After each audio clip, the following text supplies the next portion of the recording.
When 9-year-old Emma Richardson stood silently beside a man claiming to be her father in a Target parking lot in Mesa, Arizona, and shook her head no while he insisted she was just tired and confused, the three members of the Desert Guardians MC, who'd stopped to help load groceries for an elderly woman, saw something that made their instincts flare.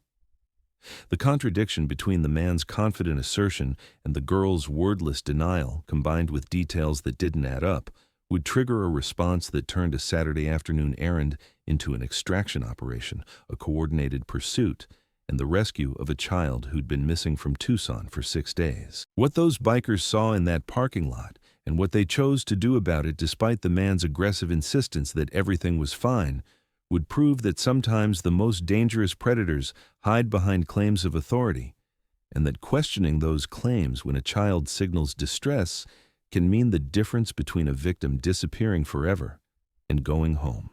The Target parking lot on Southern Avenue in Mesa was the usual weekend chaos. Families loading purchases, carts rattling across asphalt, the Arizona sun beating down with that late September intensity that made every surface too hot to touch. It was 2:47 in the afternoon, the kind of time when people were focused on getting home, getting out of the heat, finishing their lists. Nobody was paying attention to anyone else. Carter Reeves was helping Mrs. Henderson, an 82-year-old widow who lived on his street, load bags of groceries into her sedan when he first noticed them.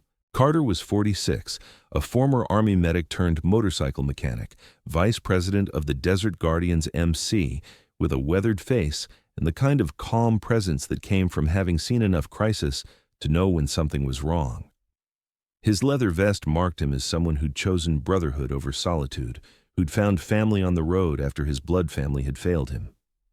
Behind him, his brothers Diesel and Hook were waiting by their bikes, ready to head back to the clubhouse after this quick stop. The man and the girl were about 30 feet away, standing beside a dark blue Honda Civic with Nevada plates. The man was in his 40s, average height, wearing khakis and a polo shirt, the kind of unremarkable appearance that would blend into any crowd. Clean-shaven, glasses, the look of someone who could be a teacher or an accountant or anyone's neighbor. He was holding the girl's hand, but the grip looked tight, uncomfortable. The girl was maybe 9 or 10, wearing jeans and a pink hoodie despite the heat, her dark blonde hair pulled back in a ponytail that was coming loose. Her face was pale, her eyes were red-rimmed, and she stood with that particular stillness that children develop when they're trying to make themselves invisible. Carter had seen that stillness before, in kids who'd learned that drawing attention meant pain. Mrs. Henderson was thanking him, patting his arm with her frail hand, saying what a good boy he was for helping an old lady when Carter heard the raised voice. The man by the Honda was on his phone, his free hand still gripping the girl's wrist, his tone sharp with frustration. He was saying something about traffic and being delayed and needing to get back on the road. The girl hadn't moved, hadn't looked up, hadn't done anything except stand there like a statue. Carter finished loading the last bag, helped Mrs. Henderson into her car, and watched her pull away. But his attention kept returning to the man and the girl. Something felt wrong in a way he couldn't articulate, that old medic instinct that had kept him alive in combat zones and had saved more than one life when everyone else thought the situation was stable. Diesel walked over, following Carter's gaze. Diesel was 52, the club's road captain, built like a barrel with arms that could bend steel and a gray beard that reached his chest. He'd been a bouncer for 20 years before retiring to ride full-time, and he had the kind of situational awareness that came from spending decades watching for trouble in crowded bars. "You seeing something I should be seeing?" Diesel asked quietly. Carter nodded toward the Honda. "Guy's holding that kid's wrist pretty tight. She looks scared." He paused. "And she's wearing a hoodie in this heat. Who puts a kid in a hoodie when it's 95 degrees? They watched as the man ended his phone call and opened the back door of the Honda, gesturing for the girl to get in. The girl didn't move. The man's voice carried across the parking lot, sharp and commanding. "Emma, get in the car now. We've been through this. You're just tired, and you're being difficult." The girl still didn't move, and Carter saw something that made his blood run cold.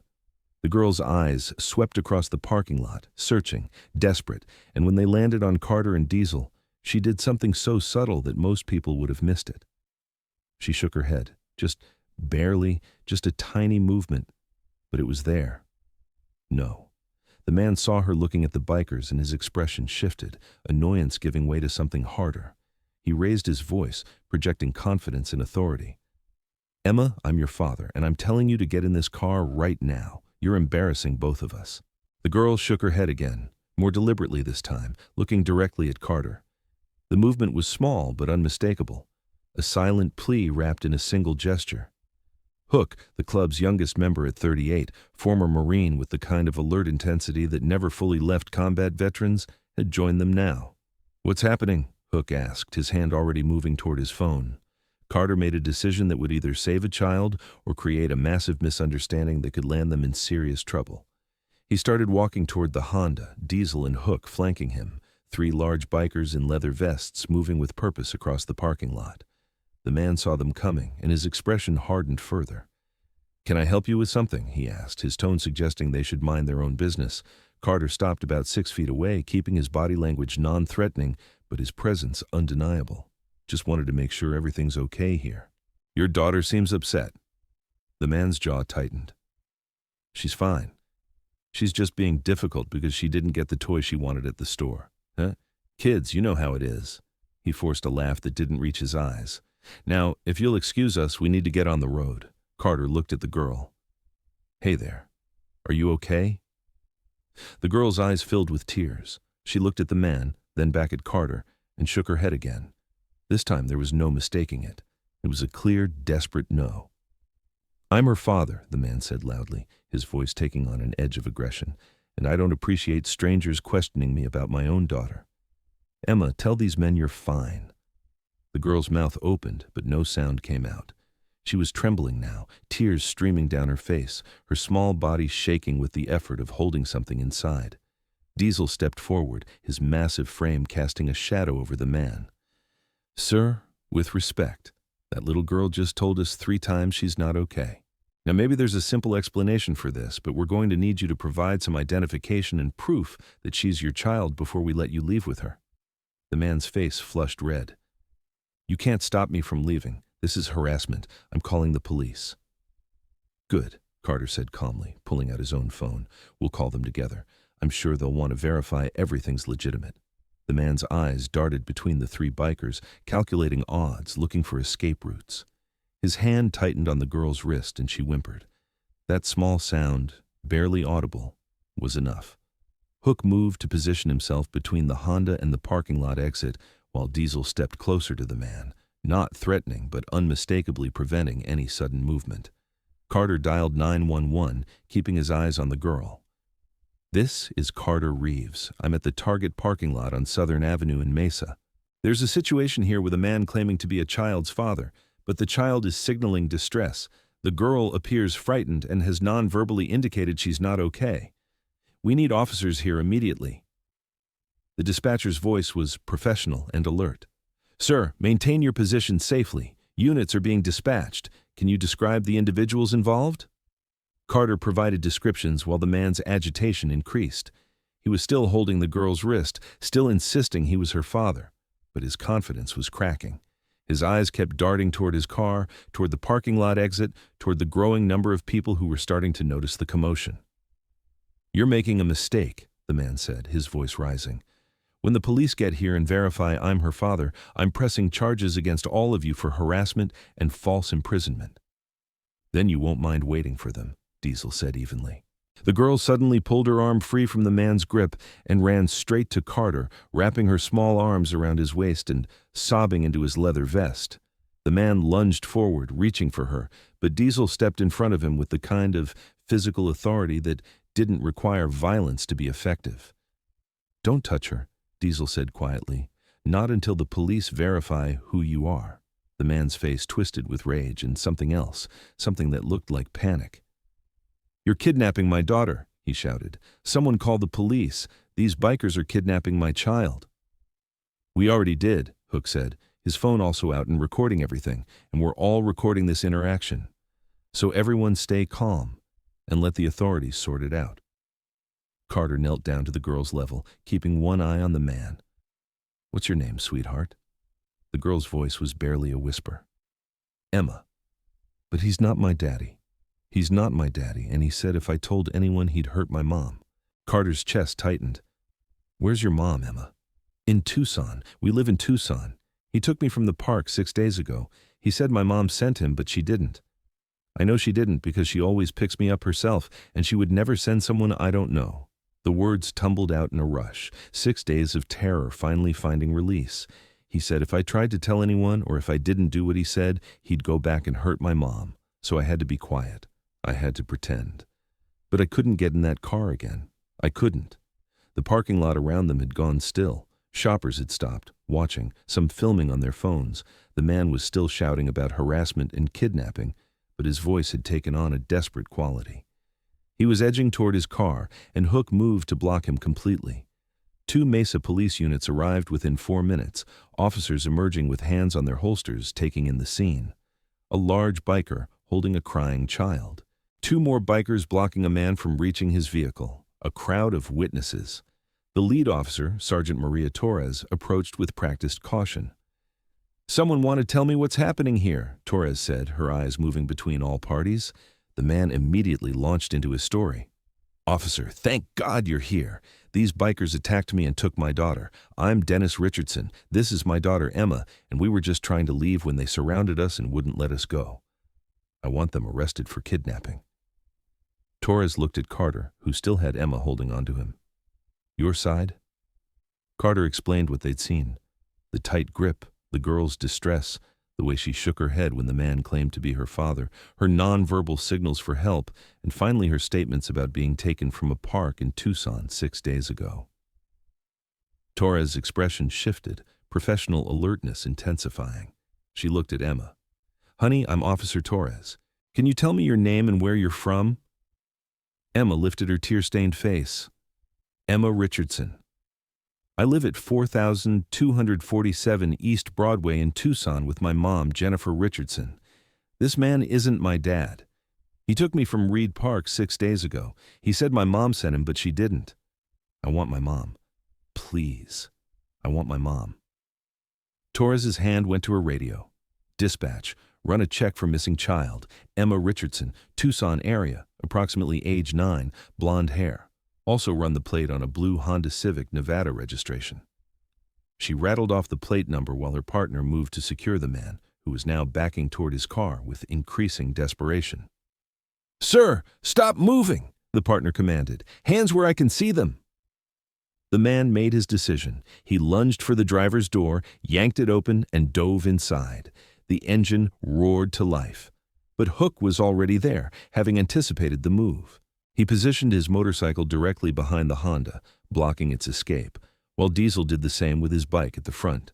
The Honda was boxed in by 2 Harleys and 2 police cruisers.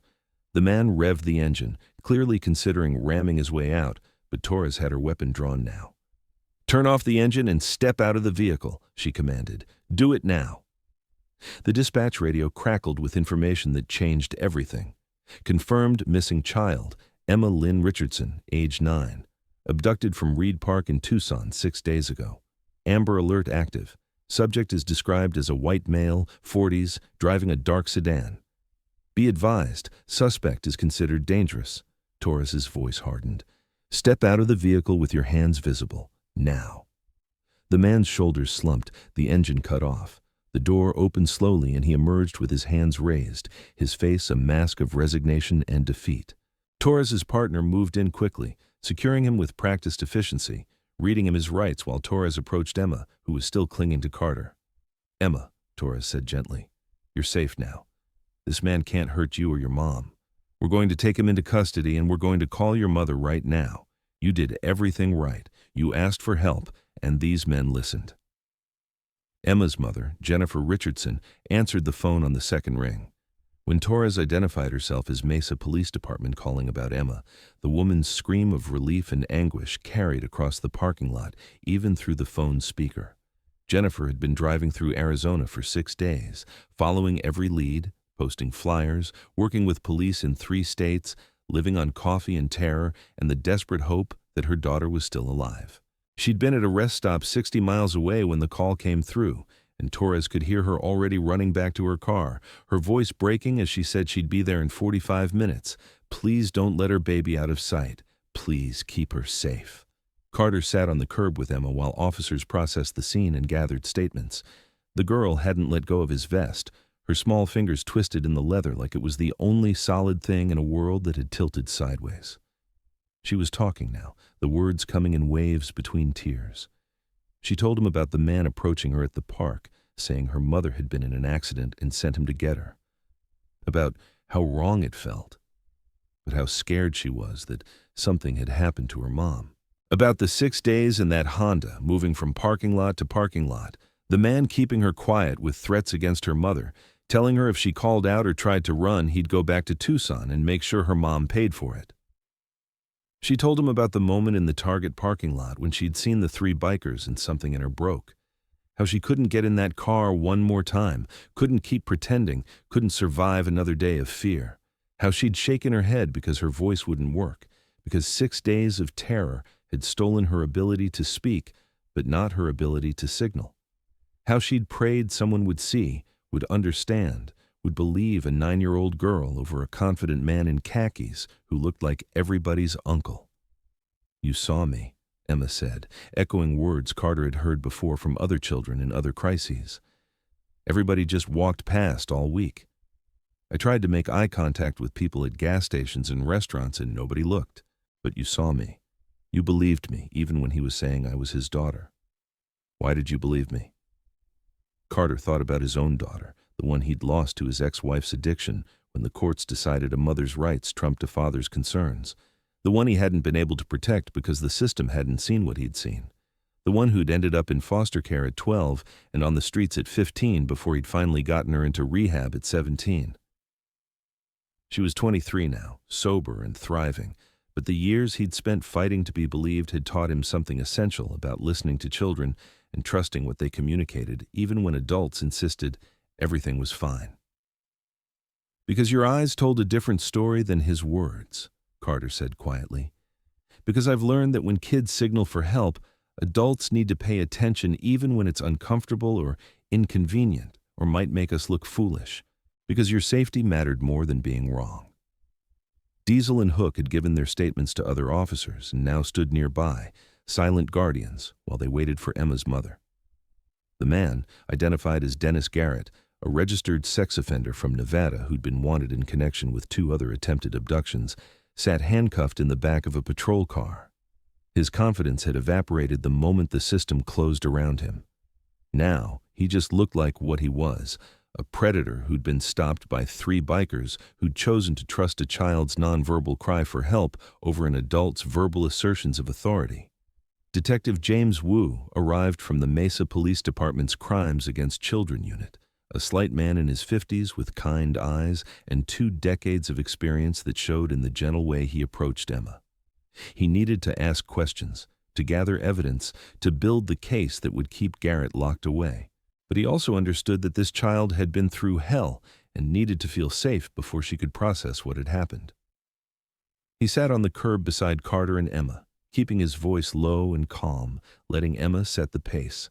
She told him everything, about the park, about the lies, about the threats, about the 6 days of moving from place to place while Garrett figured out his next move, about the other man who'd been with Garrett for the first 2 days before disappearing, suggesting a larger network that would need investigating, about the moments when she'd almost given up hope when the weight of pretending to be someone's willing daughter had nearly broken her. Detective Wu's face remained professionally neutral, but Carter saw the tightness around his eyes, the way his jaw clenched when Emma described the threats against her mother. When she finished, Wu placed a gentle hand on her shoulder. "Emma, you survived something terrible, and you did it by being brave and smart and never giving up. You kept looking for help even when people didn't see you. And when you found someone who did see you, you had the courage to signal them. That took strength most adults don't have." He looked at Carter. "Mr. Reeves, what you and your club brothers did today prevented this child from disappearing completely. Garrett was heading toward Nevada, probably to a secondary location where we'd never have found her. Your willingness to act on instinct, to trust what you saw over what you were being told, saved Emma's life. The word life hung in the air between them, heavy with all the implications of what might have been. Emma shivered despite the heat, and Carter took off his leather vest and wrapped it around her shoulders. It swallowed her small frame, the patches and pins marking her as protected, as claimed by men who'd chosen to see when everyone else had looked away. Jennifer Richardson's silver Camry screeched into the parking lot at 3:52 in the afternoon, barely stopped before she was out of the car and running. She was 36 years old, a single mother who worked 2 jobs to keep her daughter in a safe neighborhood and good schools, and for 6 days, she'd lived in a nightmare where every moment meant her child might be suffering or dying while she was powerless to stop it. When she saw Emma sitting on that curb, wearing a biker's vest, her legs gave out. She dropped to her knees 10 feet away and just reached out her arms, unable to speak, unable to do anything but offer the haven of a mother's embrace. Emma ran to her, and they collided in the kind of reunion that made hardened cops turn away and wipe their eyes. Jennifer held her daughter like she might disappear if she loosened her grip, sobbing words that were half prayer and half promise. "I'm sorry. I'm so sorry I wasn't there. I'm never letting you out of my sight again. You're safe now. You're safe, my baby girl." Carter stood back with Diesel and Hook, watching the scene with the quiet satisfaction of men who'd done what needed doing. Jennifer looked up at them through her tears, still holding Emma, and tried to find words big enough for what they'd done. She couldn't. She just mouthed thank you over and over, while Emma explained between sobs that these were the men who saw her, who believed her, who stopped the bad man from taking her away. Jennifer stood, still holding Emma's hand, and walked over to the 3 bikers. She was shaking, her face streaked with tears, but her eyes held something fierce and grateful. "You saved my daughter," she said, her voice breaking. 6 days I've been searching, 6 days I've been dying inside, and you saw her. You saw her when nobody else did. How do I thank you for that? How does a mother thank someone for giving her back her child?" "You don't," Carter said simply. "You just hold her tight and keep her safe. That's all the thanks we need." But Jennifer pulled each of them into a hug anyway, this stranger who'd become something more the moment her daughter had run to his protection. She hugged Diesel and Hook with the same fierce gratitude, these unlikely heroes who looked like the kind of men parents warn their children about, but who'd proven to be exactly the kind of men children need when danger strikes. Emma tugged on Carter's arm, looking up at him with eyes that had seen too much but were beginning to clear. "Can I keep your vest, just for a little while?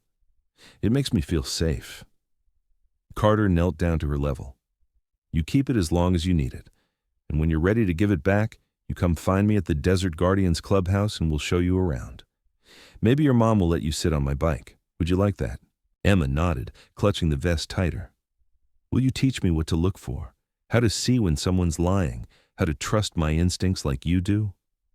"That's a promise, kid. You're a survivor, and survivors need to know how to read people, how to trust their gut. Your mom and I will make sure you learn." The investigation that followed Emma's rescue uncovered a network that had been operating across 4 states, targeting children in public spaces using confidence and authority to override parental caution.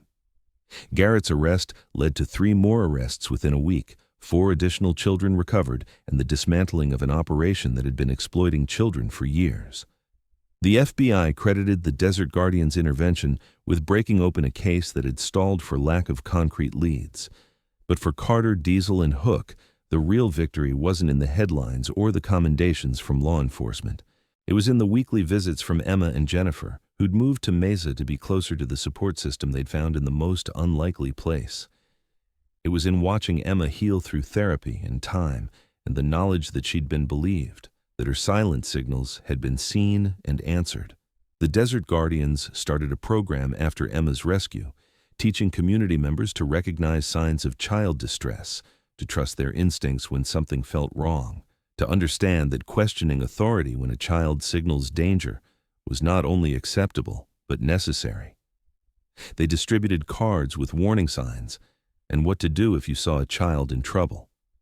They spoke at schools and community centers about the importance of teaching children that asking strangers for help in genuine emergencies was smart and brave, that sometimes the people who look scary are actually the safest option when predators wear the mask of respectability. 3 months after that Target parking lot, Emma stood in front of a room full of parents at a community safety workshop, wearing a Desert Guardian shirt that Carter had given her. She told her story, her voice steady now, her mother standing beside her for support. She explained about the importance of trusting your instincts, about how predators count on children being too polite to make a scene, about how she'd survived by never giving up hope that someone would see her silent plea. And she talked about the 3 bikers who'd chosen to believe a 9-year-old girl over a confident man who'd risked being wrong and looking foolish because her safety mattered more than their comfort. She held up Carter's vest, the one she still kept on her bed at night, and explained how something that looked intimidating had become her symbol of protection, how the men who wore these patches had proven to be heroes when she needed them most. When Emma turned 12, the Desert Guardians threw her a birthday party at their clubhouse. 18 bikers showed up with presents and cake and the kind of rough affection that marked her as family. They'd watched her grow from a traumatized 9-year-old into a confident preteen who spoke at schools about safety and resilience. They'd been there for her mother when single parenthood felt overwhelming, fixing Jennifer's car when it broke down, helping Emma with homework, showing up to school events when Jennifer had to work. Carter had become Uncle Carter, the man Emma called when she had nightmares, when she needed to talk through fears that her mother couldn't fully understand because she hadn't been there in that Honda for 6 days. He'd become the father figure she'd never had, the steady presence who taught her about motorcycles and self-defense and trusting her gut. He'd become proof that family wasn't always blood, that sometimes it was formed in parking lots when strangers chose to see and believe and act. On the 3-year anniversary of Emma's rescue, the Desert Guardians rode to that Target parking lot, 12 bikes strong, with Emma riding behind Carter.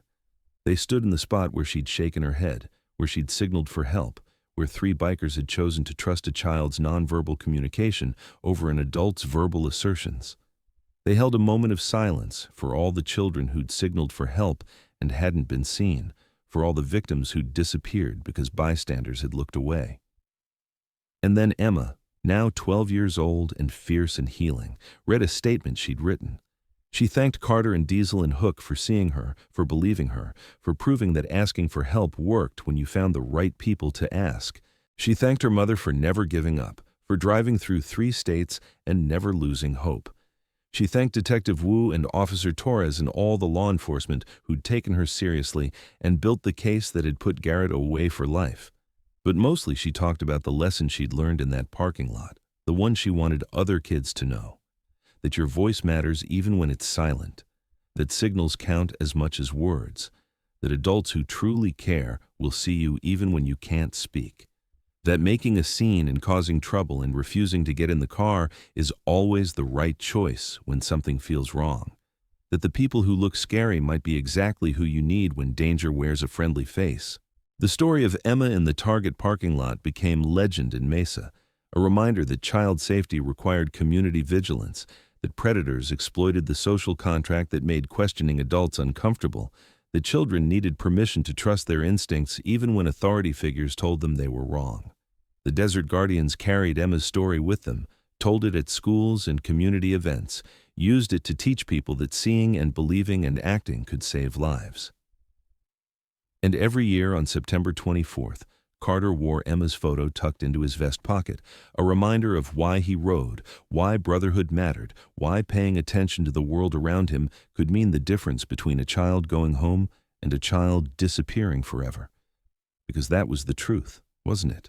That one moment of choosing to see, to question, to act despite social pressure to mind your own business could stop a nightmare in progress and bring a child back to the mother who'd never stopped searching. If this story has reminded you to trust your instincts when something feels wrong, to take children's signals seriously even when adults insist everything is fine, and to understand that predators count on bystanders choosing comfort over confrontation, then let it change how you move through public spaces. Because Emma Richardson is home and healing. Because 3 bikers decided that a child's silent headshake mattered more than a man's confident assertions. Because they chose to be wrong and look foolish rather than risk being right and doing nothing.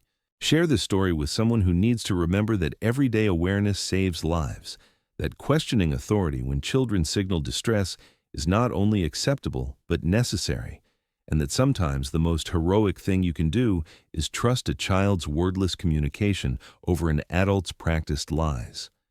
The Desert Guardians prove that heroes don't always look like what movies tell us they should, that leather and patches can mean protection and safety, and that being willing to cause a scene in a parking lot when a child needs help is exactly the kind of courage that brings children home.